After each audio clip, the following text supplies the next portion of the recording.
আল্লাহ তাআলা বলেন তিনি জানেন তোমরা চোখের কি খেয়ানত করো, শুধু তাই না অন্তরে কি লুকায় রাখো, অর্থাৎ অন্তরের কি খেয়ানত করো সেটাও যিনি জানেন তিনি কে। ইমাম আবু হানিফাকে জেলখানার মধ্যে আটকিয়ে দেওয়া হলো। ঐতিহাসিকেরা লিখতেছে কত জুলুম কত অত্যাচার ইমাম আবু হানিফার উপর। চাবুক দিয়ে আঘাত করা হতো আর বলা হতো প্রধান বিচারকের দায়িত্ব যদি নেওয়া হয় ছেড়ে দেওয়া হবে। ইমাম আবু হানিফা জালেমের চাবুকের আঘাত সহ্য করেছেন, তবুও প্রধান বিচারকের দায়িত্ব নেন নাই। ঐতিহাসিকদের থেকে দুইটা মত পাওয়া যায়। একটা হলো যখন তাকে তার অবস্থান থেকে জালেমরা অটল নড়াতে পারে নাই, টলাতে পারে নাই, খাবারের সাথে বিষ প্রয়োগ করে শহীদ করে দেওয়া হলো। আর এক বর্ণনায় আসছে যখন তিনি প্রচন্ড অসুস্থ হয়ে গেছেন ওনাকে গৃহবন্দী করে ফেলা হলো, বাড়িতে পাঠিয়ে দেওয়া হলো। ওই অবস্থায় ইমাম আবু হানিফা রহমাতুল্লাহি আলাইহি ইন্তেকাল করেন। ওনার শাগরেদ ছাত্ররা জিজ্ঞাসা করতেছে, ওস্তাদ এই দায়িত্ব গ্রহণ করার জন্য কত জুলুম কত অত্যাচার আপনার উপর, অথচ ওই সময় যদি প্রধান কাজী প্রধান বিচারকের দায়িত্ব পালন করার পূর্ণ যোগ্যতা সম্পন্ন ব্যক্তি গোটা দুনিয়ার মধ্যে একজন থাকতো, ওই একজন ব্যক্তি হতেন ইমাম আজম আবু হানিফা। এত জুলুম অত্যাচার সহ্য করেছেন তবু আপনি দায়িত্ব নিলেন না, কারণ কি?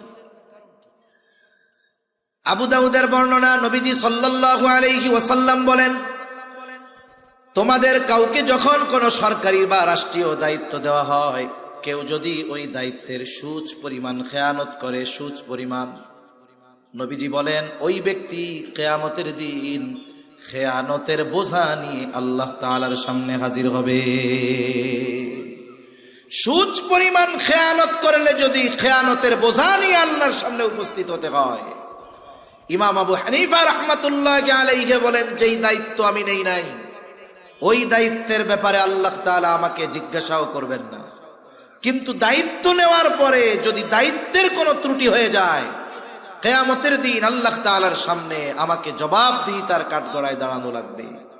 এই ভয়ে ইমাম আবু হানিফা চাবুকের আঘাত সহ্য করেছেন তবুও দায়িত্ব নেন নাই। কিন্তু আমরা এখন দায়িত্ব নেওয়ার প্রতিযোগিতা করি। দায়িত্ব সরকারি হোক বেসরকারি হোক, বড় হোক আর ছোট হোক, প্রত্যেকটা দায়িত্ব আমাদের উপরে আমানত।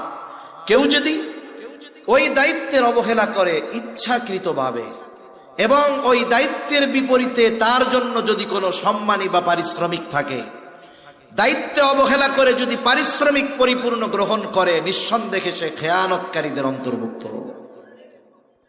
এজন্য দায়িত্ব আমানত। 4 নাম্বার, সময়ও কিন্তু আমানত হয়। আপনি অফিসে চাকরি করেন, 8টা থেকে বিকাল 4টা ডিউটি, 1 ঘন্টা নামাজ খাওয়ার বিরতি, বাকি 7 ঘন্টা সময় কিন্তু আমার আপনার না, এটা আমার আপনার কাছে আমানত। ইচ্ছাকৃতভাবে এই সময়গুলো নিজের কাজে ব্যয় করার কোনো সুযোগ নাই। যদি কেউ ইচ্ছাকৃতভাবে করে নিঃসন্দেহে সে সময়ের খেয়ানতকারী হবে। মাজহার নানুতুবি রহমাতুল্লাহি আলাইহি, যার নামে মাজাহিরুল উলুম সাহারানপুর মাদ্রাসা, এই মাজহার নানুতুবি রহমাতুল্লাহি আলাইহি এক মাদ্রাসায় খেদমত করতেন। মাস শেষে সময় হিসাব করে তিনি ওয়াজিফা গ্রহণ করতেন। একদিন ক্লাসের সময়ে এক ব্যক্তির সাথে কিছু সময় উনি ওনার ব্যক্তিগত আলাপ আলোচনা করেছেন। ডায়েরির মধ্যে লিখে রাখছে, নোটের মধ্যে, অমুক দিন অমুক ক্লাসে এই কয় মিনিট আমি আমার নিজের কাজে ব্যয় করছি। 1000 বছর আগের মানুষের কথা বলতেছি না, নিকট অতীতের মানুষ। এইবার ওনাকে অফিস থেকে ওজিফা দেওয়া হলো, উনি সময় হিসাব করে ওই পরিমাণ সময়ের টাকা অফিসে ফেরত দিয়ে দিলেন। জিজ্ঞাসা করা হয়, হযরত এটা কি বেশি গেছে নাকি? বলে না, বেশি যায় নাই, তবে ফেরত দেওয়ার কারণ কি? তিনি বলতেছেন অমুক দিন অমুক ক্লাসে এই কয় মিনিট সময় আমি আমার নিজের কাজে ব্যয় করেছিলাম। যেই সময়টা আমি নিজের কাজে ব্যয় করেছি ওই সময়ের বিপরীতে যেই ওজিফা সেটা আমার জন্য গ্রহণ করা উচিত হবে না। এজন্য সময়ের আমানত আমরা হেফাজত করব। তারপরে এই জান আল্লাহ তাআলার পক্ষ থেকে আমানত, মাল সম্পদ আমানত। জান মাল আল্লাহ তাআলার সাথে আমাদের কেনা বেচা হয়ে গেছে। মূল মালিক কিন্তু আমরা না। জানমালের মালিক কে? জোরে বলেন না কে? আমরা কিসের মালিক? জান্নাতের মালিক। কিসের মালিক? জান্নাতের মালিক। আল্লাহ তাআলা বলেন, ইন্নাল্লাহা আশতারা মিনাল মুমিনিনা আনফুসাহুম ওয়া আমওয়ালাহুম বিআন্না লাহুমুল জান্নাহ। আল্লাহ তাআলা বলেন, নিশ্চয়ই তিনি মুমিনের জান এবং মালকে জান্নাতের বিনিময়ে কিনে নিয়েছেন। তার মানে কেনা বেচা হয়ে গেছে। জানমালের মালিক আল্লাহ, আমরা হইলাম জান্নাতের মালিক। কেনা বেচা হয়ে গেছে। আমার জান্নাত আল্লাহ তাআলার কাছে, আল্লাহর জানমাল আমার আপনার কাছে। এখন এইটা আমার আপনার কাছে আমানত। আমানতের জিনিস দ্বারা উপকার হাসিল করা যায় না।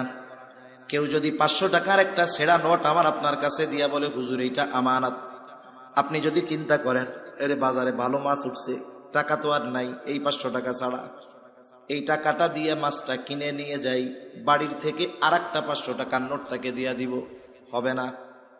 কারণ যেই বস্তুটা আমানত রাখবে, আমানতটা হুবহু ওই বস্তুটাকেই রাখতে হবে, ওইটাকেই সংরক্ষণ করতে হবে। এখানে টাকার পরিমাণটা আমানত না, বরং ওই নোটটাও আমানত। এখন জানমাল ব্যবহারের মূলত অনুমতি নাই, আমানত যেহেতু। তবে আল্লাহ তাআলা দয়া করে এটা আমাদের ব্যবহারের অনুমতি দিয়েছেন, এই জন্য এটা আমাদের জন্য একটা নেয়ামত। তবে ব্যবহারের একটা পরিধি আল্লাহ তাআলা দিয়ে দিয়েছেন। এই জানমাল এই পরিধির বাইরে ব্যয় করা যাবে না।